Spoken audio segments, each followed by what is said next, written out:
Tran Son with Rain Realty. We are the Solis Estates Group. I'm here with my team today. Brett Stokes. Janelle Mahadio. And our guest speaker. Hi, I'm Julie Tran from Peak Mortgage. So we gathered here today to help everyone gain some insight as into, how to get a mortgage in this hot market right now. And Julie is one of the best. That's why we invited her on, and hopefully she could shed some wisdom on us. Right? Thank you for having me. It's a pleasure being here today. Thank you. So Julie, before we get into it, I just wanted to ask you, what do you think is the driving force in this market right now? I mean, the market's super hot. Everybody wants to get in. All of a sudden, it seems like these buyers are coming out from nowhere. Yeah. So what's going on? Yeah, it's definitely a lot more, it's been a lot more busier than we expected it to be for sure. And I think a couple of reasons. One of the main driving forces, I think, is because of the historic low rates. Rates are anywhere from, 1.7%, which is the lowest it's ever been, at least in the 12 years that I've been doing it. So I think that's definitely one of the driving forces. Another one is essentially, I think it's due to the pandemic, realistically. I mean, people are working from home a lot more. People with kids, like I have 4 kids that live with me as well. Janelle has some, we all have some kids, and we want our space. So I think that's a big driving force as well, because now people are looking to either move over to the suburbs to get more square footage in a property and just to have your own space. That's true. So I've been running into a lot of, different clients coming from, public marketing or even referrals, and half of them haven't even seen a mortgage broker yet, but they already started shopping. The other half, they said, they've talked to the banks already pre-approved them. My question to you is, what's the difference of going with a mortgage broker versus going with a bank? Yeah, for sure. And I've been doing this for 12 years, and I've been actually working at the bank for many years as well. And I consider myself as a personal shopper. We all like shopping here. Mm-hmm. Essentially what I would do is I work for your clients. So I would go out to find the best terms, the best rates for your clients without them having to do everything. So I'll give you an example. If they, for example, go to the bank and work with a mortgage specialist at the bank, they may not necessarily fit within the bank's program. What they would then have to do if they got declined at the bank, they would have to take their application, start the process all over again, and start applying at different banks. Whereas I do the job for them, less stress for them, and I find the best solutions for them, essentially. And is it still a myth that it hurts your credit if I go bank to bank? Yeah, so that's another thing to think about as well. If you're going on your own and you're applying at the bank and for some reason you get declined and you go to another bank and you get declined, by pulling many credit scores, yes, it does affect a little bit. Mm-hmm. So I do the work for you where you don't have to pull up the credit score. So we pull up your credit score once and we shop around with that one credit report. Now, since we're talking about credit, what are some things that you would advise, say, first-time home buyer or someone who's wanting to get into the market to prep?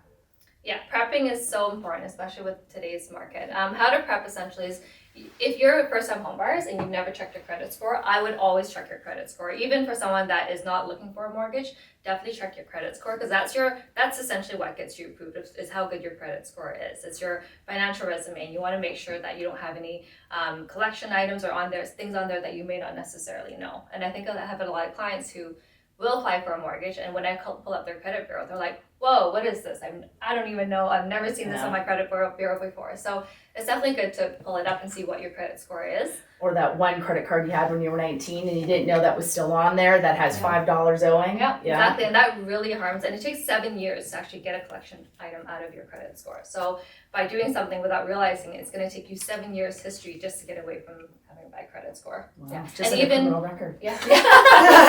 And even with parking tickets, you may not know that the city parking tickets, if you don't pay for them, they actually go on your credit bureau and becomes a collection item. And I've had clients who have great income, have enough down payment, and because of that parking ticket, they're not able to get approved. Wow. Now, what about in the case where people think, oh, well, if I pull my own credit, that's going to hurt my credit score? No, if you pull your own credit score, it actually doesn't hurt. It's only if you're applying for credit is when sometimes it will go on your credit bureau as a credit hit. Because I thought it was one free credit check a year. Yeah, no, it doesn't. If you're pulling it on your own, no, it doesn't affect your credit score. Now, piggybacking on the individuals who shop for banks on their own, and let's say when they do get red flag, how long are they red flag for? Like how long before they can actually start the application again?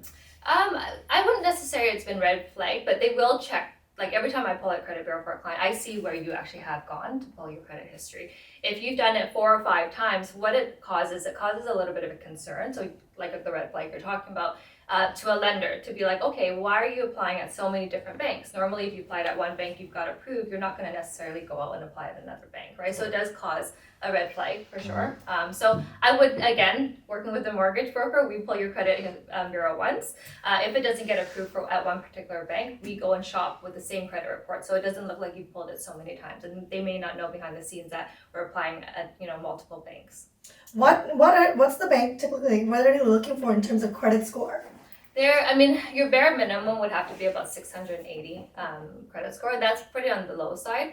An average person would be about mid sevens. Somebody that's really good would be the high eights. And I just wanted to ask you another question because I know that you know this. People that have had declared bankruptcy, they've been, having really bad credit. Does that mean that they're completely out of the game? They can't get a mortgage? Not necessarily. And we do see a lot of times, there's always got to be explanations for it, right? There's ways of mitigating the reason. And somebody could have gone bankrupt because could have been in divorce, or it could have been maybe they had a corporation and it didn't work out. So as long as we can explain what happened, and it's not just your credit score, of course, or your credit bureau. There's lots of other factors on why you would get approved as for a mortgage. So for people who have gone bankrupt, I wouldn't say no. There's always ways of doing things, and as long as we can explain it. If you're being irresponsible, then probably not. But if it's due to something and we can actually mitigate, and that's why it's so important to know who you're working with, right? Because the way I would structure your application would be completely different than the way somebody else that maybe with not as much experience would structure your application. I actually had a question as far as prep is concerned. Now, down payment, what kind of down payment would you need? Because that's part of the prep, right? Yeah. Coming up with the money to actually sure. put the down payment on the home. For sure. Your minimum down payment for if you're purchasing a property that's $500,000 and under is 5%. If you get above the $500,000 to $1 million mark, it would be 10% on the remainder. So your bare minimum would be 5% on anything under $500,000. And you can use your RSPs towards a down payment as well. I think a lot of people don't realize that being a first-time home buyers, you're able to take up to $35,000 out of your RSPs. When do you have to start paying the RSP back though? You have the year after you purchase, you have Okay. 15 years to pay it back. Oh, And what it okay. means by paying back is you're not paying the government back by any means. You're actually just Paying putting yourself. money into your RSPs. Makes Yeah. sense. In addition to that, how much income do you need to qualify for a certain mortgage? It really depends because it's not just your income necessarily, but it's going to depend if you have any other liabilities like a car loan or a credit card debt. Okay. So everyone's situation is so different and the type of income we use is so different. So to know how much it is I can qualify, talk to myself. I can go through your application for you because everyone's situation is so different. Can you explain to us what the difference of a pre-approval and a firm approval is? Yeah, a lot of people think that when they get pre-approval, they are approved and they can just go out and do a cash offer. That's not the case. When we do a pre-approval, what we're doing is we're looking at your specific financial situation at that time, and we let you know, okay, this is how much you're able to afford. The firm approval happens after you work with these lovely realtors. When you find a beautiful home, you would then come back to me to get a firm approval, because a firm approval doesn't happen until you actually have an accepted offer or a property that you're wanting to purchase in place. We do have to send those to the lenders, and they have to acknowledge that they're okay with the property you're purchasing. Because what can happen sometimes if financially you're great, your credit history is great, you have a great down payment, but you go out and buy a property that the bank is just not fond of, at that time you would get declined. And that could typically be an ex-grow op. It could be something that's not in great condition, Correct. barely livable. Correct. Okay. Yeah, absolutely. And then in regards to, I've seen some people, they're very confident once they get the pre-approval, they'll go out and write offers. But what's the mistake of doing that if they write a cash offer saying, hey, I've been pre-approved, cash offer to compete with the market? Like what's wrong with that? We're finding that a lot more now than before. I feel like you have maybe one day if you're lucky, but everything's been cash offer just to get in the market. And I say that's not a terrible way to go about it, but you have to plan in advance. So you have to talk to the bank first or whoever you're dealing with first to make sure that you can afford that property, number one. But you also, I think the big key thing is you got to also be prepared to get private financing if it ever came down to it, right? Because realistically, even though it's a cash offer, no one has the cash to pay off the entire property. So what I always give my clients advice is that if you are willing to go in a cash offer, I could be like, I think you're going to get approved based on what you've given me, but I really don't know until I submit your application into the lender. As long as you're willing to take a private financing, even though the rates are a little bit higher, it's more of a guaranteed approval. If the clients are prepared to do that, then by all means, you can do a cash offer. I'm actually going to go a little rogue for a second. Go for it. Because marijuana is now legalized, and how many people are now putting grow-ups in their home? In the next few years, I'm telling you, how many homes are going to be grow-ups is going to be remarkable. Ex-grow-ups even. So my question is, what is going to make you qualified to buy that home? It could be in great condition, could have been remediated, could have been fixed. With that being on the record for the home, what's going to change on your side? How much more work is this going to be for me and you? Yeah, it's going to be a little bit more difficult. There is a stigma still within the bank side if it is a previous grow up, no matter how remediated it is, whether it's been turned down to the studs and it's been fully renovated. There's still a stigma on it. It's not that we don't lend on it at all. We will lend to it based on the covenant who is the borrower. And a lot of times you need a bigger down payment. You need about 35% as a down payment versus your average 20% as a down payment. Because how many of those are we going to see? Yeah. Right? Like everyone's like, oh, I get my 3-4 plants. Yeah. And then now it gets, Yeah, and maybe because of the whole, now that it's legalized, it might not be such a stigma anymore. So we're just not there at the bank's level right now maybe at this point in time. Yeah, but it's not a no as long as you have a bigger down payment and we can show that, if something was to happen to the property, you're able to afford, fixing it or whatnot. Fair enough. Yeah. Who is lending on a previous grow up now? There's a few. Bank of Montreal is one of them that I've known and that I've gotten, and I'm only speaking from experience, that I've gotten approved before. But again, it's not, they don't advertise it. It's not set in stone. Yeah, it's not set in stone. It really just depends on who's borrowing it. It depends on the property itself, how long it's been remediated. It depends on how the appraisal looks like. Mm-hmm. I kind of want to go into, I know this is not our area here, but we do have lots of clients that do come back to us that just bought their house about 2 years ago. And because of the major interest rate drop, they're going, well, I want to refinance. What are the differences in penalties? Is it worth it? How do they determine that? It depends. So and that's what you definitely want to talk to us I would do a calculation essentially. So I would say, okay, go find out what your penalty is, and if it makes sense for your specific situation, then definitely do the refinance. So we do a plan before you actually go and apply for a mortgage and pay it off. I always that would be my first question. What is your penalty? And number one, does it make sense for you? Because I'm not going to do something unless it actually makes sense for your specific situation. Sure. But it is a great time. And somebody that's had, say, a variable rate even, right? The interest penalty on it's always 3 months interest penalty. And because the discounts now on the variable rates are a lot more significant than what it used to be, it might be a good time to do a refinance. If you were getting a mortgage, would you go for variable or fixed? That's the golden question that everyone asks. You know what? There's not one that's better than the other. It depends on your specific situation. So for myself, the reason why I would choose a variable rate is because I might be buying property and I want to sell it in 2 years, right? The penalty on a variable rate is a lot less than on a fixed rate. I'm also a lot more risk. I can take the risk because if the rates go up, I can still afford my payments every month. For someone that's a first-time home buyers, I may not necessarily suggest a variable rate because they want to know exactly what their payments are. They don't have the room to move in case the rates go up and their payments go up. So every situation is completely different. I don't think one is better than the other. I think I would go by your specific situation. Makes sense. In addition to the interest rates, what do you think, or how do you feel the forecast is as far as interest rates right now? Are they going to go up or? They've gone up. Like the fixed rates have gone up in the last week, actually, quite a bit, and it was a little bit unexpected, I would say. So everybody was rushing in to get it on their applications because the rates have gone up. But as far as the variable rates, I don't think it's going to change at least for the next 2 years until the end of 2022 is what they're forecasting. However, fixed rates. I think we have a question. Oh, we do. Yeah, so the 604 Realtor asked, does it make a difference if the buyer have pictures and documentation of the grow up and how it was done? For example, if it was done legally and to building code. Yeah, they will definitely need all of that for sure. Anytime that somebody's even listing a remediated grow up, they should have all the occupancy permits. They should have all of the information, the environmental testing as well. So it definitely does help the bank when you're getting approved because that is a mandatory that the banks will ask for. So it's advisable that the listing agent do document everything properly, PDS, the feature sheets, everything is included. Throw in the remediation report in there if you can, right? Yeah, so as a realtor, that's a great... as organized as you can would make your life easier. Yeah, the more information and the better comfort level we can get the banks to do it, then they'll do their approval. Now, Julie, you and I, we're both, sorry guys, but we're Vietnamese. So we have a lot of common problems that we encounter. So with our community, we have a lot of people that comes to us that has a lot of cash, but the income's just not really there. Like, does that mean that they just can't qualify for anything bigger than what the income says that they're approved for? Or what are their options? Well, with cash, especially, you're probably in a business that has cash, right? So small business owners. Exactly. So what we normally do with those is there's programs where we will take the last 6 months of your bank deposits, annualize it, and that becomes your income, right? So that's and that's on the B side. A sides, banks don't do that, but there are programs where it helps clients. And we know that, it could be any cash business that they do, and there's a lot of them.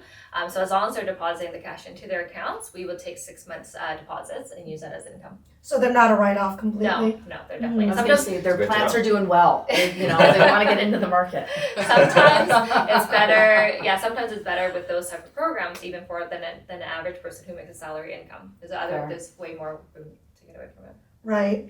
And can you go back a little bit into the first-time home buyers?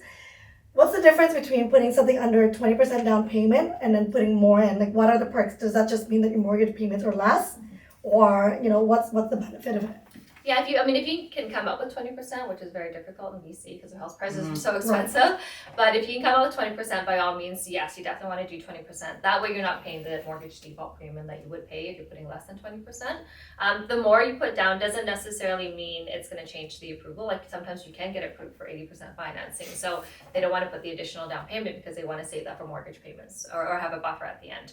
But if you're able to put more down, by all means, yeah, it definitely saves you interest and it helps you with your monthly costs as well. What about CMHC? Now, a lot of people don't know what that is and they're not aware. Yeah, CMHC, there's a couple, it's called mortgage default insurance. So essentially anytime you put less than 20% down, you do get charged a mortgage default insurance, depending on how much you put down. So if you put 5%, it's a little bit more, 10, 15, the premiums go down a little bit more. And that gets added to your mortgage. So it's not like you actually have to pay all of that up front. Does that not look like a debt though?